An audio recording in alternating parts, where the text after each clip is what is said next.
예, 자, 15강. 자, 오늘은 참 선지자입니다. 계속해서 이제, 그리스도에 관한 이야기를 하고 있습니다. 모세오경을 통해서 제사장과 그 제사에 대하여 또 역사서를 통해서 왕에 대한 이야기를 나누었고요. 15강 참 선지자에 대해서 선지서는 주로 선지자에 대한 기록이죠. 당연한 이야기입니다. 세 가지를 나눌 수 있는데 바벨론 포로 이전에 사역했던 선지자들이 있고요.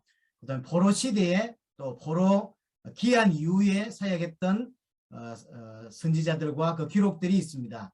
자, 먼저 바벨론 포로 이전에 사역했던 선지자와 그 선지서를 보면 요엘, 요나, 아모스, 호세아, 이사야, 미가, 나홈, 스바냐, 하박국 이런 선지서들이 우리에게 있고요. 포로 시대 때 에레미야나 오바댜, 에스겔, 또 다니엘. 이 다니엘은 좀 학자들만의 약간의 고민들이 있습니다. 이걸 그냥 일반적인 선지서로 봐야 되냐, 아니면 요한계시록과 같은 그런 쪽에 조금 더 가깝지 않냐, 이런 의견들이 있습니다만 우리는 지금까지는 선지서 안에 포함을 시키고 있습니다. 포로 귀환 이후에 이제 학계, 스가랴, 말라기 이런 선지서들이 우리에게 있습니다. 자, 선지자라고 하는 말은 하나님의 특별한 부르심을 받아서 하나님의 말씀을 대언하는 사람을 보고 그냥 선지자라고 이야기합니다. 예레미야 1장 5절에 보면 내가 너로 모태에 짓기 전에 너를 알았고 내가 배에서 나오기 전에 너를 성별하였고 너를 여러 나라의 선지자로 세웠다라고 이야기를 하시죠. 하나님이 처음부터 준비하셨고 그래서 구별하셔서 그래서 세운 인물, 그게 선지자라는 거죠. 왜 세웠냐? 하나님의 말씀, 하나님의 계획을 전달하기 위해서, 대언하기 위해서 그렇게 세웠다는 거죠. 예레미야 1장 9절에 여호와께서 그의 손을 내밀어 내 입에 대시며 여호와께서 내게 이르시되 보라 내가 내 말을 내 입에 두었노라. 선지자가 그냥 하는 말처럼 보이지만 하나님께서 선지자에게 말씀을 주시고 그래서 대언하게 한다는 것이죠. 하나님께서 선지자의 입에다가 하나님의 말씀을 주셨다라고 이야기를 하고 있습니다. 그래서 선지자는 하나님의 사람인 거죠. 아모스 3장 7절에 주 여호와께서는 자기의 비밀을 그 종 선지자들에게 보이지 아니하고는 결코 행하심이 없으시니라. 하나님께서 하나님의 계획을 두고 말씀을 대언하게 하기 위하여 선지자를 세웠고 또 하나님 반드시 그 선지자에게 당신의 일을 알리시고 그렇게 진행하신다는 거죠. 그래서 하나님의 계획을 가장 먼저 사실 아는 사람이 선지자라고 할 수 있습니다. 그만큼 선지자가 중요하죠. 또 하나 중요한 게 뭐냐면 말씀을 받았는데 올바르게 전달하지 못했을 때 제사장이 나팔을 불 때 어떨 때는 전쟁에 나팔을 불고 어떨 때는 축제할 때 나팔을 불거든요. 이거 구분이 정확한 거죠. 만약에 나팔을 잘못 불면 이게 전쟁하는 말인지 축제하자 말인지 구별이 안 되면 큰일 나겠죠. 선지자 또한 마찬가지죠. 분명히 말씀을 받았는데 받아놓고 엉뚱한 소리 한다거나 잘못된 이야기를 하면 큰일 나겠죠. 선지자의 역할이 굉장히 중요합니다. 올바른 선지자가 세워져서 하나님께서 주시는 말씀을 그대로 올바르게 전달하는 것 너무 중요한 것이죠. 그래서 어떤 면에서 선지자는 다른 이야기를 많이 할 수 있는 게 좋은 게 아니죠. 그대로 받아서 그대로 전달해 줄 수 있는 자기의 뉘앙스를 덧붙인다든가 자기의 지식을 덧붙인다든가 자기의 경험을 덧붙이는 건 옳지 않죠. 받은 그대로를 가감없이 보태지 말고 그대로를 전달하는 거 굉장히 참 중요하거든요. 메신저가 어떤 메신저가 좋냐라고 할 때 뭔가를 덧붙이는 사람보다는 그대로를 하나님이 의도하시는 걸 어떤 행태로든 그대로를 전달해 주는 거 그게 참 좋은 거죠. 이제 너무 말을 잘해서 다르게 느끼게 만드는 것도 사실은 좋지 않다고 생각을 합니다. 시편 105편 15절에 보니까 이런 시기를 나의 기름 부은 자를 손대지 말며 나의 선지자들을 해하지 말라 하셨도다. 하나님께서 그래서 선지자들을 얼마나 중요하게 생각하는지를 알 수 있는 본문입니다. 자, 그럼 주로 선지자가 하는 메시지가 뭐냐면 아무래도 선지자가 언제 많이 활동하냐면 백성들이 잘못된 길을 걸어가거나 올바르지 않을 때 주로 많이 메시지를 하기 때문에 역시 우리에게 나타나는 선지자의 메시지 특징은 좋은 의미보다는 약간 부정적인 부분에서 돌이키게 하는 메시지가 훨씬 더 많습니다. 1번에 보시면 하나님 앞에 악을 자행하는 북이스라엘과 남유다 백성에게 하나님의 진노가 있을 것을 경고하죠. 예, 선지서 전체에서 나오는 사실은 일반적인 내용이죠. 왜 그러냐? 잘못된 길을 걸어가고 있으니까 거기서 돌이키라고 하는 게 주 메시지이다 보니까 그렇겠죠. 그래서 하나님의 심판이 있다. 하나님이 지금 이대로 가면 안 된다라고 하는 이야기, 돌이키라, 하나님께 나오라라고 하는 이야기가 대부분의 이제 이야기가 됩니다. 그래서 어떤 성경은 해결을 촉구하고 돌이키기를 촉구하는 선지서가 있고요. 어떤 부분은 해결은 없고 심판만 설명하는데도 있어요.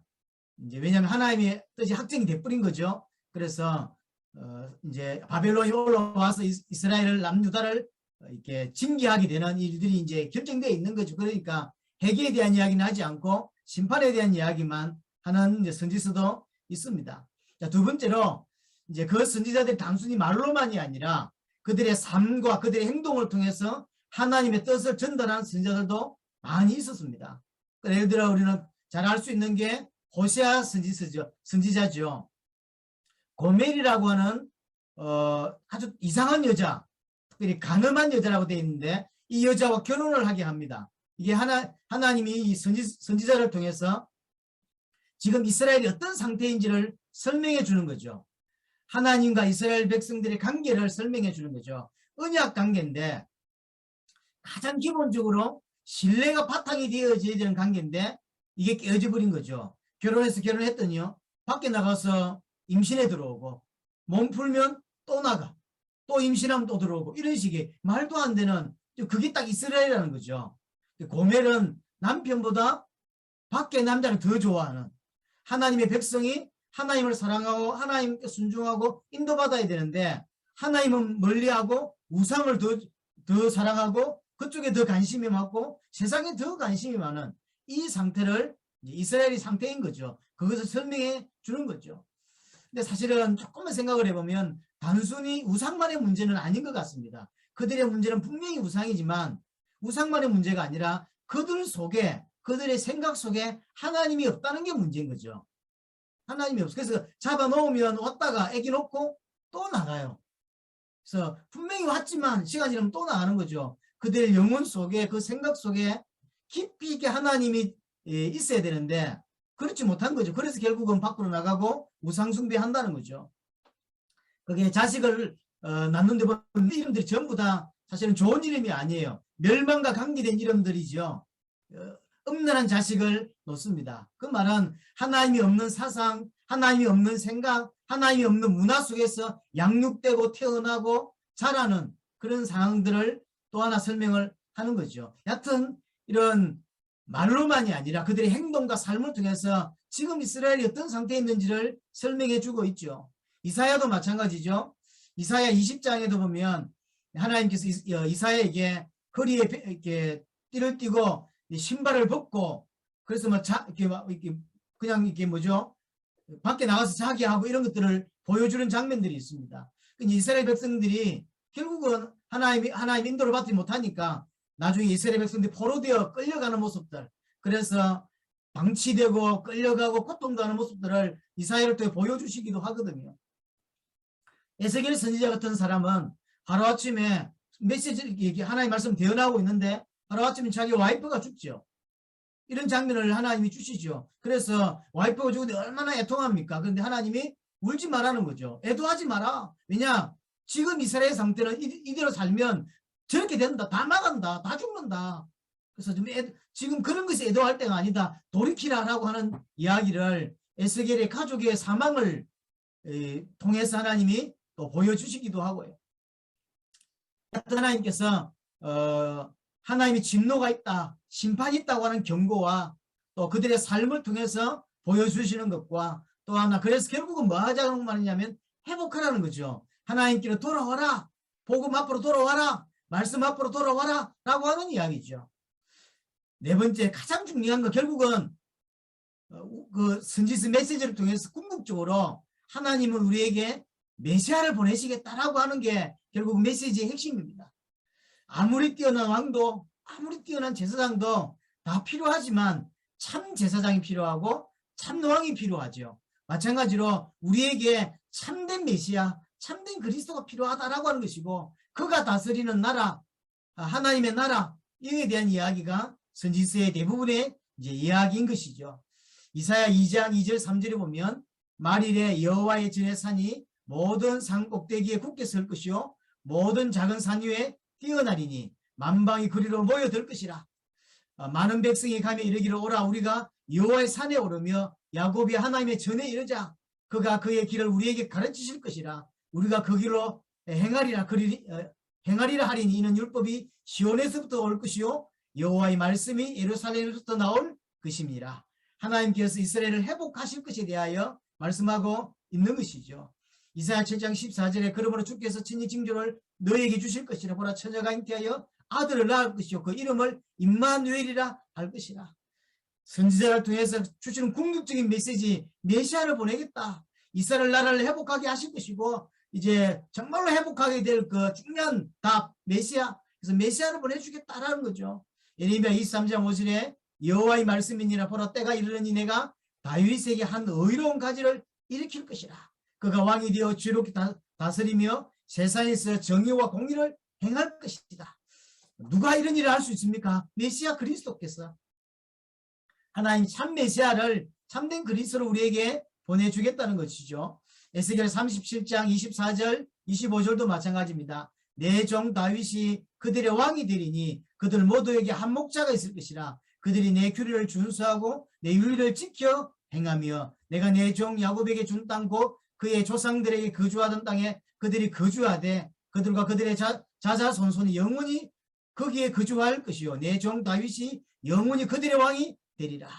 다윗 왕을 들어서 설명하면서 우리에게 참된 왕이신 그리스도, 참된 제사이신 그리스도를 우리에게 보내주겠고 보내주어서 모든 것을 회복해 하겠다라고 하는 이야기를 하고 있습니다.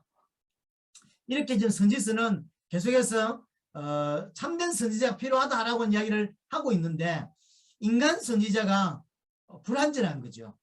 아무리 하나님이 세웠고 아무리 좋은 사람을 세워도 인간 선지자는 불완전합니다. 예레미야 23장 11절에 보니까 여호와의 말씀이니라 선지자와 제사장이 다 사악한지라. 하나님이 뜻을 두고 세웠지만 시간이 지나면서 온전하지 못해요. 제사장도 온전하지 못하고 선지자 중에서도 말도 안 되는 선지자가 나오죠. 아주 이상한 선지자. 이게 선지자가 맞아라고 할 수 있는 사람들이 자꾸 나온단 말이죠. 내가 내 집에도 그들의 악을 발견하였다라고 이야기하죠. 분명히 하나님이 세웠어요. 그런데 모자란 건 알고 있었지만 모자란 걸 넘어서서 엉뚱하게 가고 잘못된 길로 인도하는 선지자 분명히 있더라는 거죠. 에스겔 22장 25절에 보니까 그 가운데서 선지자들이 반역함이 우는 사자가 음식물을 움킴 같았도다. 그들이 사람이 영혼을 삼켰으며 재산과 보물을 탈취하며 가부를 그 가운데 많게 하였으며 이런 선지자가 나오는 거예요. 하나님의 기름 부음을 받고 특별하게 세워졌는데 하나님의 말씀을 대언할 수 있는 자로 세워졌는데 시간이 지나니까 이상한 선지자들이 툭툭툭 튀어나오는 거죠. 반역하는 일이 벌어지고 영혼을 삼키고 영혼을 보호하고 도와야 될 사람들이 반대 일을 하는 거죠. 재산과 보물을 탈취하기도 하고 그래서 어려운 사람들을 더 어렵게 만드는 가부를 그 가운데 많게 하였다. 이렇게 말하죠. 이런 선지자들이 계속 일어난단 말이에요. 거짓 선지자들이. 이것뿐만 아니죠. 미가서에 보면 3장 5절에도 미가서에 보면 이런 표현이 있습니다. 내 백성을 유혹하는 선지자들은 이에 물것이 있으면 평강을 외치나 그 입에 무엇을 채워주지 아니하는 자에게는 전쟁을 준비한다. 선지자인데 입에다 먹을 걸 채워주면 평강이 있을지어다. 그리고 축복을 받아라 이런 이야기하고요. 입에 먹을 걸 안 채워주면 딴 이야기를 한다는 거죠. 전쟁 이야기를 한다는 거죠. 이제 재앙을 이야기하고 저주를 이야기하는 희한한 선지자가 나오는 거죠. 시대마다 이런 선지자가 늘 있었어요. 항상 그랬습니다. 언제든지 선지자는 올바르게 되지만 그렇지 않더라는 거죠. 스가랴 1장 5절에도 보니까 너희 조상들이 어디 있느냐 또 선지자들이 영원히 살겠냐. 근데 그 올바르다고 할지라도 그 선지자는 영원하지 않죠. 시간이 지나면 죽고 새로운 선지자를 또 세워야 되는 것이죠. 이게 계속 반복되는 겁니다. 하나님이 세운 올바른 선지자를 할지라도 영원하지 않고 또 부족하고 거기다가 처음에는 부족하지 않다고 생각했는데 시간이 지나면서 너무나 사악하다거나 너무나 이상한 쪽으로 타락하고 이상한 선지자들이 계속 일어나고요. 또 하나의 문제는 어떤 형태든지 그런 선지자가 일어나서 올바른 메시지를 전달해야 되는데 혹시 올바른 메시지를 전달한다 할지라도 그 메시지를 듣지 못하는 사람들도 계속 일어나는 거예요. 우리가 잘 아는 아모스 같은 데 보면요. 아모스 선지자가 뭐라고 이야기하냐면 내가 땅의 모든 족속 가운데 너희만 알았다고 이야기하거든요. 그러니까 쉽게 말하면 이스라엘 백성들만 안다라고 이야기를 하는 거죠. 그런데 아모스 7장에 보시면 아마스라고 하는 북이스라엘 선지자가 이렇게 이야기합니다. 아모스에게 성견자야 너는 유다 땅으로 도망하여 가서 거기에서나 떡을 먹으며 거기에서는 예언하고 다시는 베들에서 예언하지 말라라고 이야기해요. 하나님이 북이스라엘을 돌이키게 하기 위해서 남유다 아모스라는 사람을 사실은 올바른 훈련받은 선지자가 아닙니다. 자기는 농부라 그러고 또 이게 하나님 선지자의 아들이 아니라고 하죠. 그러니까 훈련받지 않은 사람이죠. 평신도를 하나님께서 급하게 북이스라엘 보냈죠.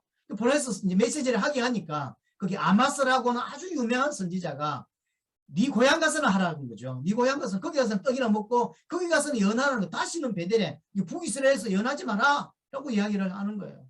왜냐하면 우리도 선지자 많다. 그리고 우리가 하나님의 선지자다.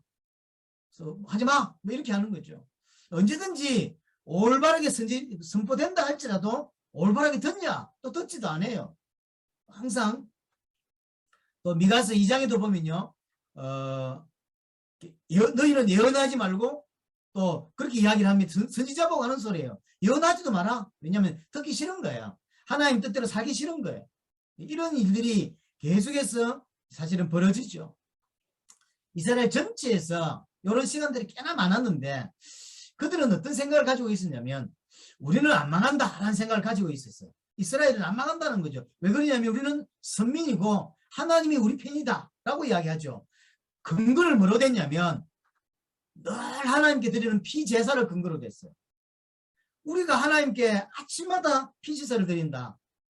지금으로 말하면 우리가 모임에서 날마다 예수가 그리스도라고 외친다라고 하는 거예요. 사실은 피제사를 드린다. 그러니까 자기는 복음을 알고 있고 그래서 하나님이 우리 편이다. 우리는 망하지 않는다.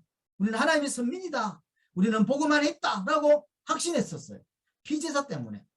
그러나 정말로 피제사를 자세히 살펴보면 진짜로 올바르게 피제사를 드렸냐면 그렇지 않습니다. 말라기에서 표현한 대로 누가 와서 더 이상 피제사 하지 않도록 대문을 좀 막아라라고 할 만큼 이스라엘 피제사는 형식적이었고 또 이게 눈 빠진 거, 뭐 귀 없는 거 이런 것들만 드렸죠. 처음에는 잘 드렸겠죠. 멀리서 송아지 끌고 오고 양 끌고 왔는데 이게 와보세요. 이게 하루 이틀도 아니고 차에 싣고 오는 것도 아니고 어떤 건 보름 이상씩 한 달씩 걸려서 끌고 왔는데요.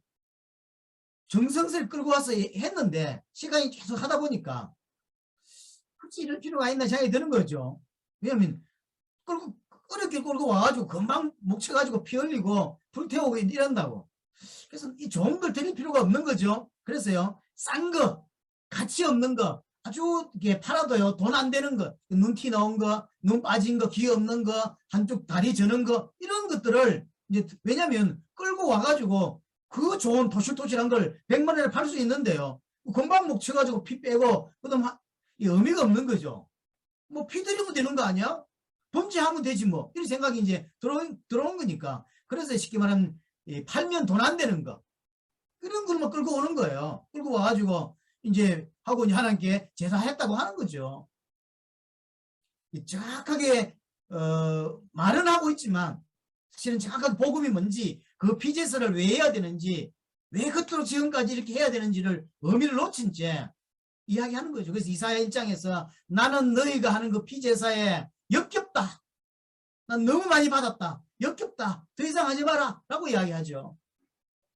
그만큼 의미를 놓친 채 지금으로 말하면 예수 그리스도 보혈 그만해라. 그게 뭐 떡이 생겨 밥이 생겨 뭐 이런 거죠. 다 예수 믿지고 예수 안 믿는 사람이 어디 있어. 너희만 믿어. 예수가 그리스도. 그러면 그만해. 이런 거죠. 같은 게 아니거든요. 이게 완전히 잃어버리고 또 하나 그들이 그렇게 자만했던 이유 하나가 성전이 있던 거죠. 사실 성전이 있으니까 하나님이 인지하시는 상징인 성전이 우리 안에 있다. 뭐가 문제야? 절대 이스라엘 안 망해. 망할 수가 없어. 라고 하는 게 기본적인 이스라엘 생각이었어요. 성전이 있으면 안 망합니까? 그렇지 않습니다. 이스라엘은 잘못된 생각을 빠지게 되는 거죠. 오늘날도 마찬가지입니다. 껍데기 붙잡고 사는 신앙이 너무 많습니다. 올바르지 않고 껍데기 붙잡고, 그래서 사실은 정확한 하나님의 말씀, 성경의 복음을 정확히 전달하기보다 다른 걸 전달하는 목회자가 더 많고 또 그런 재주를 가지고 있는 사람들이 더 사실은 많습니다. 복음과 무관하고 복음과 전혀 상관없는 메시지가 전 세계를 채우고 있습니다. 많은 이런 좋은 환경이라든가 많은 사람들을 이렇게 모을 수 있는 여건을 가진 교회가 더 많이 모일 수밖에 없고, 그래서 잘못된 메시지 구별할 줄도 모르는 그런 시대로 계속하고 있죠. 예나 지금이나 올바른 선지자보다는 올바르지 않는 선지자가 훨씬 더 많다고 생각이 들어집니다. 자, 그래서 오늘 뭘 말하고 싶은 거냐면요, 이 선지서를 통해서 참 선지자가 필요하다라고 보는 거죠. 올바른 선지자를 세워도 한계가 있고 타락하고요. 또 올바른 메시지를 전해도 결국은 듣지도 않고요. 그래서 하나님이 선지자 전체를 통해서 우리에게 뭘 말씀하고 싶었냐면 참된 선지자가 필요하다. 참된 선지자가. 그래서 하나님과 단절된 문제를 해결할 참된 선지자가 필요하다. 이사야 7장 14절에 그러므로 주께서 친히 징조를 너희에게 주실 것이라. 보라, 처녀가 잉태의 아들을 낳을 것이요 그의 이름을 임마누엘이라 하리라. 임마누엘, 하나님이 우리와 함께 하신다라는 뜻이죠. 내가 다시 하나님과 함께 할 수 있는, 내가 다시 하나님을 누리고 하나님 안에 하나님과 함께 동행할 수 있게 만들 수 있는 그 길을 열 수 있는 참 선지자가 진짜 필요하다라고 하는 거죠. 지금까지 사람 선지자는 길을 말할 수 있었지만 길이 아니었고 길을 만들 수 없었습니다. 그 선지자가 말한 핵심의 내용이 참 선지자인 거죠. 참 선지자. 모세가 여는 그 선지자.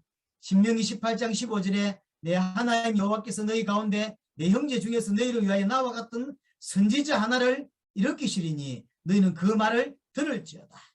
하나님이 뛰어난 모세가 이제 갈 때, 이제 하나님을 부름받게 될 때 너와 같은 너와 같은 선지자 하나 세워서 너희를 인도하겠다라고 이야기하시는 거거든요. 모세와 같은 선지자. 이제 이게 이스라엘에서는 메시아의 또 다른 어떤 명칭이죠. 모세와 같은 너와 같은 선지자 또는 다윗의 아들 이런 표현 쓰지 않습니까? 다윗의 후손 이런 표현 쓰지 않습니까? 이런 표현들이 전부 메시아의 또 다른 어떤 이름이 되는 거죠. 여하튼 우리에게 하나님과 단절된 문제를 해결할 참된 선지자로, 또 모세가 예언했던 그 선지자로, 그 선지자가 누구냐? 참 선지자가 누구냐면 예수라는 거죠. 요한복음 14장 6절 예수께서 이르시되 내가 곧 길이요 진리요 생명이니 나로 말미암지 않고는 아버지께로 올 자가 없느니라. 하나님을 만날 수 있는 유일한 길, 하나님을 만나 새롭게 또 생명을 얻을 수 유일한 길이 예수님밖에 없는 거죠. 우리의 생명은 하나님께로 왔는데 그 생명이 단절되어졌습니다. 에베소 2장 1절에 말한 대로 죄와 허물로 말미암아 죽었어요. 단절이 되어졌습니다. 다시 생명을 얻는 길은 예수님밖에 없습니다. 하나님 만날 수 있는 길, 하나님을 만나서 생명을 얻게 할 수 있는 길, 예수님밖에 없다는 거죠. 참 선지자가 누구냐? 예수님이라는 거죠. 히브리 10장 19절 20절 그러므로 형제들아 우리가 예수의 피를 힘입어 성소에 들어갈 담력을 얻었나니 20절 그 길은 우리를 위하여 휘장 가운데로 열어놓으신 새로운 살 길이요 휘장 그의 육체니라. 예수님께서 당신의 육체를 찢으심으로 피 흘려 죽으심으로 말미암아 하나님 만날 수 있는 길을 여셨다. 우리 최 목사님 많이 하시는 휘장, 그 엄청난 두께의 휘장을 찢어버리는 하나님 만날 수 있는 길을 여신 것이죠. 기장 안으로 들어갔다라고 한 지성소 안으로 들어가는 길이 열린 것이죠. 하나님 만나는 길이 열렸다라고 하는 이야기입니다. 참 아무것도 아닌 이야기처럼 보이지만 굉장히 큰 의미가 담긴 것이 성소와 시성소의 이야기 아닙니까? 예수의 피로 그 육체를 통해서 하나님 만날 수 있는 길을 여신 것이죠. 자, 요한복음 6장 14절에도 보면 그 사람들이 예수께서 행하신 이 표적을 보고 말하되 이는 참으로 세상에 오신 그 선지자라 하더라. 예수님의 어떤 삶을 지켜보고 있다가 그 선지자가 맞다라고 이야기를 하는 거죠. 처음에 세례 요한이 나타났을 때 사람들이 레위인하고 대제사장을 또 바리새인을 보내는 장면이 요한복음 1장에 나오죠. 왜 보냈냐면 혹시 메시아가 아닌지, 왜냐하면 뭐 메시지를 강하게 하죠, 세례를 주죠, 뭐 이런 걸 하니까, 또 자기는 빛이 아니라고 말했지만 빛에 대해 설명하지 하니까 이제 대표자들이 가서 묻습니다. 네가 누구냐라고 묻죠. 네가 혹시 그리스도냐? 네가 혹시 엘리야냐? 이렇게 묻죠. 세례 요한이 나는 그리스도도 아니요, 나는 엘리야도 아니요, 난 선지자도 아니다라고 이야기하죠. 그걸 왜 묻냐면 이 사람들은 굉장한 능력을 행하거나 굉장한 메시지를 하거나 뭔가를 하면 혹시 예언된 그분 아니야? 라는 생각을 늘 하고 있어요. 특별히 예수님 오실 당시에 메시아 대망 사상이라는 게 있었죠. 그게 이제 예수님을 옛날에도 메시아를 늘 대망했지만 하나님이 그 시간을 딱 맞추는 거죠. 그 시간에 전 백성들이 그리스도에 대하여 대망하는 사상들이 있었던 거죠. 그게 이제 문화였던 거죠. 그래서 인물이 하나 나타나니까 혹시 메시아 아니야? 라고 이제 생각을 하는 거죠. 세례 요한에게 와서도 그렇게 물었던 것이고요. 그리고 이제 예수님이 행하시는 표적을 보고, 표적이라고 표현했죠. 표적을 보고 메시아다라고 생각을 하는 거죠. 요한복음 7장 40절에 이 말씀을 들어 무리 중에 섰던 사람들은 이 사람이 참으로 그 선지자라 하며, 이제 예수님이 행하신 표적을 보고 그 선지자가 맞다, 이 말은 메시아가 맞다라고 이제 깨닫게 되었다는 거죠. 누가복음 7장 16절 모든 사람이 두려워하며 하나님께 영광을 돌려 이르되 큰 선지자가 우리 가운데 일어나셨다 하고 또 하나님께서 자기 백성을 돌보셨다 하더라. 예수님이 행하신 표적을 보면서 그 선지자를 받아들이고 메시아로 믿게 되었다고 하는 이야기를 하고 있습니다. 자, 정리를 해보겠습니다. 하나님이 인생에게 그리스도를 약속하셨습니다. 왜 약속하셨냐면 인생은 그리스도가 필요하기 때문입니다. 왜 필요하냐면 인간은 절대로 그리스도 아니면 해결할 수 없는 문제를 가졌습니다. 그 문제가 뭐냐면 사단과 죄와 하나님과 단절된 문제라고 하는 것입니다. 어떤 것도 이 문제만큼은 해결할 수 없는 것이죠. 그래서 하나님이 그리스도를 약속하셨습니다. 그럼 그리스도는 뭐 하시는 분이냐면 사단과 죄와 하나님과 단절된 문제를 해결하시는 분이라는 거죠. 인생의 모든 문제를 해결하시는 분인 거죠. 이 설명을 위해서 하나님이 구약 성경을 주신 것입니다. 그래서 모세오경을 통해서 참 제사장을 설명하시고 또 역사서를 통해서 참된 왕을 설명하시고 선지서 전체를 통해서 참 선지자를 설명하고 있는 거죠. 먼저 인간 선지자를 보내서 하나님 뜻을 설명했는데 그 좋은 선지자도 시간이 지나면 죽고 영원하지가 않죠. 또는 선지자 중에서도 불완전하고 죄를 짓거나 하나님과 관계없는 쪽으로 가는 사람들도 자꾸 생기게 되는 것이죠. 그러면서 우리에게 말하고자 하는 한마디가 뭐냐면 그래서 내가 참된 선지자를 보내겠다라고 하는 이야기입니다. 참된 선지자가 일어나면 하나님 뜻을 알게 돼요. 참된 선지자가 있으면 하나님의 인도를 받게 되는 거죠. 그러나 한계가 있죠. 그래서 이런 선지자 말고 진짜 선지자를 내가 보내줄게, 진짜 참된 선지자를 보내줄게 라고 하는 거죠. 그 선지자가 누굽니까? 그 참된 선지자가 누구냔 말이에요. 예수님이라는 거죠. 예수님이 참된 선지자라고 하는 것이죠. 당대 예수님 당대에도 예수님이 행하신 표적을 보고도 깨닫게 된 거죠. 그리스도만이 행할 수 있는 표적이다, 그리스도만이 행할 수 있는 행위다라고 보게 된 거죠. 그래서 그 사람들이 예수님의 행위를 보고 그 선지자가 맞다라고 인정하고 믿고 따르게 되는 일이 일어나게 되었던 것이죠. 인간은 그리스도가 반드시 필요합니다. 그리스도 오셔야만 인생의 문제를 해결할 수 있고, 그렇게 오신 그리스도가 누구냐면 예수인 거죠. 예수가 그리스도입니다. 예수를 그리스도로 믿는 게 믿음이고 예수를 그리스도로 믿을 때 구원을 받게 되는 것이죠. 이 완전한 이 영원한 복음이 우리 안으로 계속 흘러 들어오고 그래서 내 안에 계속 나를 살려내고 이것이 나를 통해 또 흘러나가는 그래서 하나님의 뜻을 이루게 되는 일들이 계속 일어났으면 좋겠습니다. 감사합니다.